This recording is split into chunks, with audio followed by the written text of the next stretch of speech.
या मदर ले लें, जो भी, ठीक है। ये आपके बाप का है कि यहां पे ये न्यूक्लियोटाइड पेयर बिल्कुल सेम है अंदर, या कुछ सीक्वेंसेस हैं जो कि बिल्कुल सेम है। अब ये आपका डीएनए आ गया।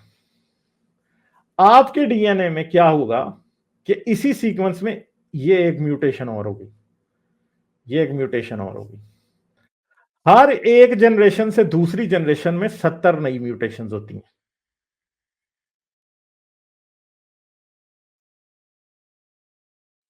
अच्छा, अब ये वही सीक्वेंस है जो कि हाईली सिमिलर है आप में और आपके बाप में, ठीक है। अब आपके सिबलिंग्स में और आप में क्या होगा कि आपके सिबलिंग में अब आपका एक सिबलिंग है जिसके अंदर इसी सीक्वेंस के अंदर ये एक म्यूटेशन है जो कि एक और हुई है, और ये एक म्यूटेशन है जो कि यहां पे एक और हुई है, ठीक है। अब हम कंपेयर करते हैं आपको और आपके सिबलिंग को। ये आपका सिबलिंग है, ठीक है, ये आपके फादर हैं, ये हैं जी आप, ठीक है। और मजे की बात यह है कि आप में और आपके सिबलिंग के अंदर बाप वाली सारी म्यूटेशन सेम होंगी, ये 4, ठीक है जी। अब आप क्या करते हैं कि इसको अब अपने फादर से पीछे बैक ट्रैक करते हैं। आपके फादर से पीछे आपके पास आ गए जी आपके ग्रैंडफादर,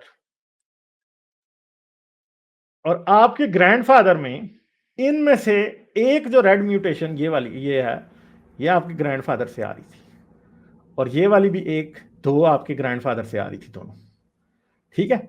अब अगर हमने आपके और आपके फादर के यानी अपने चचा से आपने सिमिलैरिटी देखनी है अगर, तो चचा में क्या होगा, चचा के सीक्वेंस में यही म्यूटेशंस होंगी।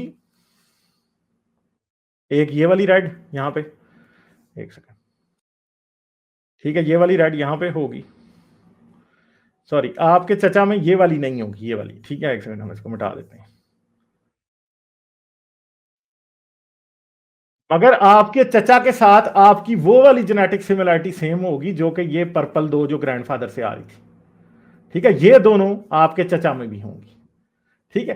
तो इनकी बेसिस के ऊपर हमें यह पता लग गया था कि दोनों सिबलिंग होंगे तो उनमें कॉमन कितनी चीजें होंगी, 1 2 3 4, उनमें तकरीबन सारी कॉमन होंगी। आपके सिबलिंग में ये ग्रीन वाली 2 हैं, आप में ये ब्लू वाली 2 हैं।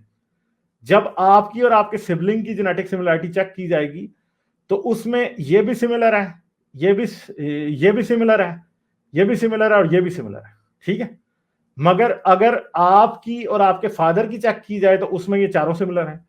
इसी तरह आपकी और आपके आपके अंकल की चेक की जाए तो उसमें सिर्फ ये 2 सिमिलर हैं, ठीक है। तो इस तरह हम क्या करते हैं, बैक ट्रैक करते हैं कि कितनी म्यूटेशंस आप में और आपके बाप में या आपके और आपके सिबलिंग्स में सेम है। जैसे जैसे आप पीछे जाते हैं तो कुछ सीक्वेंसेस ऐसे होते हैं कि फर्ज करें कि आज से 100 जनरेशंस पहले कुछ म्यूटेशंस इसी सीक्वेंस में ऐड हुई थी, वो एक ये है, एक ये है, एक ये है, ठीक है। तो ये 3 म्यूटेशन जब 100 जनरेशंस पीछे जो ऐड हुई थी एक ग्रेट ग्रेट ग्रैंडफादर में, वो सब में होंगी ये 100 म्यूटेशंस जो होंगी पीछे, ठीक है, येलो वाली, सही है।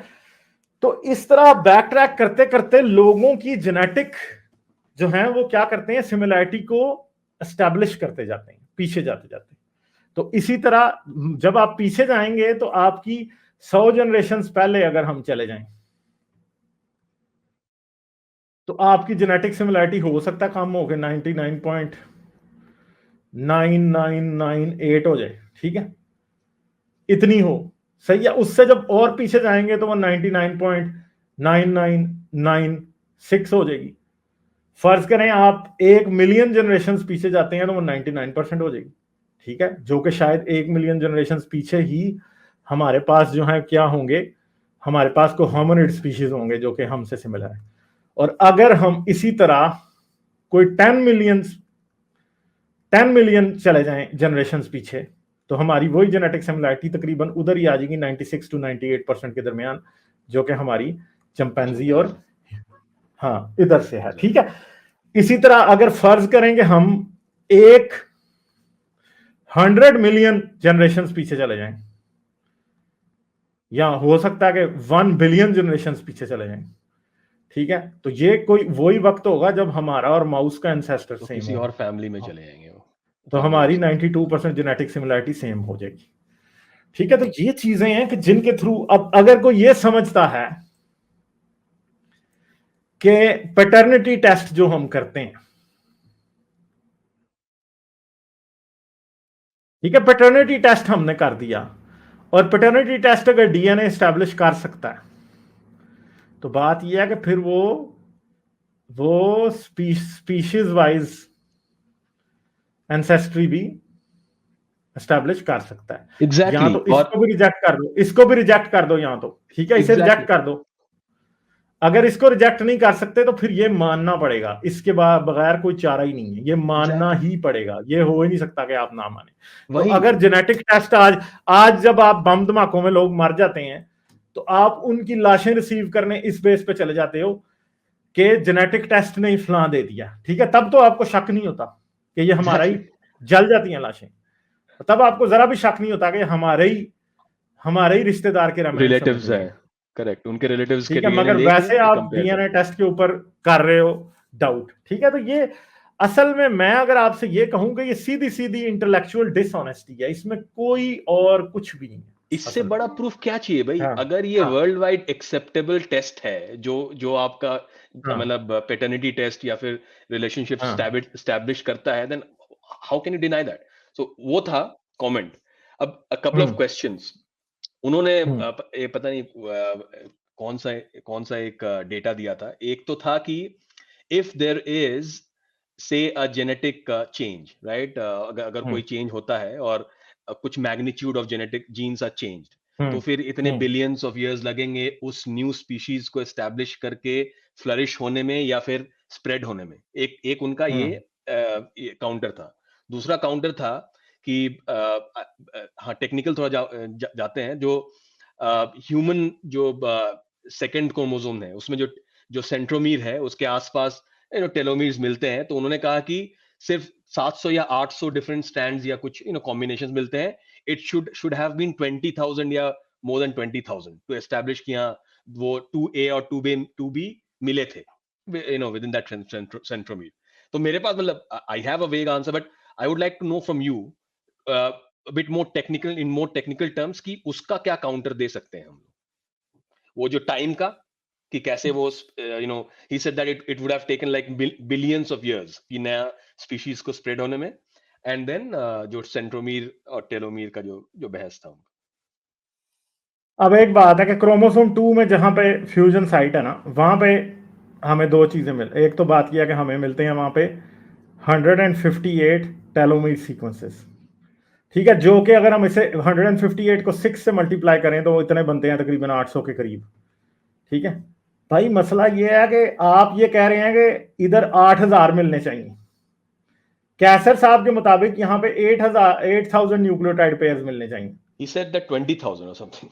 I don't know what he चलो 20, वो चाहे 100,000 भी क्या ले, मसला ये है कि ये जो 800 भी यहाँ पे 158 टेलोमीर सीक्वेंसेस जो मिलते हैं, भाई आप फिर बताएंगे ये क्यों मिलते हैं, क्योंकि ये तो नहीं मिलने चाहिए, ये क्यों मिलते हैं, यहां पे ये भी नहीं मिलने चाहिए भाई, क्योंकि क्रोमोसोम के दरमियान में टेलोमीर सीक्वेंस नहीं होते।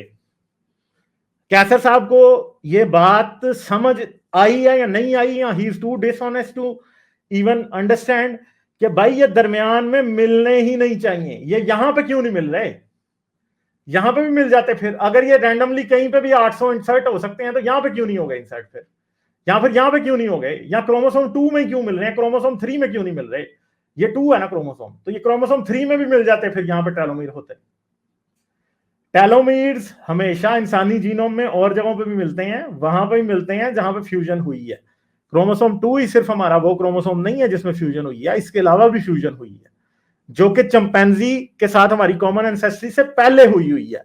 और वो जो है वो फ्यूजन हमें और भी मिलती हैं, एक से ज्यादा क्रोमोसोम फ्यूज हुए हैं। दूसरी बात है कि कैसर साहब ने बाद में मेरे रिस्पॉन्स भी बनाने शुरू किए हैं, मगर कैसर साहब एक क्वेश्चन को बड़े आराम से डॉज कर गए हैं। वो क्या है, वो क्या क्वेश्चन है, वो भी अब आप जरा देख लें। क्रोमोसोम 2 में मैंने सिर्फ सेंट्रोमीर होने, टेलोमीर होने की बात ही नहीं की थी। क्रोमोसोम 2 में मैंने सेंट्रोमीर होने की भी बात की थी। सेंट्रोमीर वो जगह होती है जहां से कोई भी क्रोमोसोम मायोसिस के दौरान सेपरेट दो लाइंस में फटना शुरू होता है। यानी यहां पे ए टी जी सी, यहां पे टी ए सी और जी है, ठीक है। ये दरमियान से जब टूटने शुरू होते हैं ना, तो ये यहां से शुरू होते हैं जहां पे सेंट्रोमीर होता है, ठीक है। ये सेंट्रोमीर है। सेंट्रोमीर का मतलब है कि यहां से टूटने शुरू होते हैं, ठीक है। क्रोमोसोम 2 में एक सेंट्रोमीर नहीं है भाई, दो हैं। एक और भी सेंट्रोमीर है, एक क्रोमोसोम 2A वाला सेंट्रोमीर है, तो एक क्रोमोसोम 2B वाला सेंट्रोमीर है। एक्टिव जो है वो 2A वाला है, 2B वाला जो है वो इनएक्टिव है, मगर एग्जिस्ट करता है। जिस तरह इसका टेलोमीर्स का एक खास सीक्वेंस है ना, इसी तरह ये इसका सेंट्रोमीर का भी एक खास सीक्वेंस है। तो हमारे पास एक फोल्ड एविडेंस नहीं है, हमारे पास 2 फोल्ड एविडेंस है। हमें इस बात का पक्का पता है कि दो क्रोमोसोम फ्यूज हुए हैं। दो क्रोमोसोम फ्यूज होने की वजह क्या है, हमें एविडेंस किस बात से मिलता है? ऐसे भी हो सकता था कि दो क्रोमोसोम 2 स्प्लिट होके चिंपैंजी और ओरंगुटान के अंदर जो है वो क्या बन गया है, वो एक नया, आपके पास दो क्रोमोसोम बन गए हैं उससे, ठीक है। क्रोमोसोम 2 से क्रोमोसोम 2A और क्रोमोसोम 2B बन गए, ठीक है। मगर प्रॉब्लम यह है कि अगर ये फिशन होती ना, और फिशन भी होती है, इंसान के क्रोमोसोम में फिशन भी हुई है। फिशन का मतलब है टूटना क्रोमोसोम का, फ्यूजन का मतलब है दो क्रोमोसोम्स का आपस में जुड़ जाना। इंसान के क्रोमोसोम में फिशन भी हुई है कुछ जगहों पे, वो फिर एक बाद की बात है, हम उसको फिर कर लेंगे डिस्कस किसी टाइम, ठीक है। मगर प्रॉब्लम ये है कि फ्यूजन का जो सिग्नेचर है ना, वो ये होता है कि टेलोमीर भी मिलता है और सेंट्रोमीर भी, एक और सेंट्रोमीर मिलता है जो कि डोरमेंट होता है, ठीक है। तो क्रोमोसोम 2B वाला जो सेंट्रोमीर है वो यहाँ पे डोरमेंट है पर एग्जिस्ट करता है।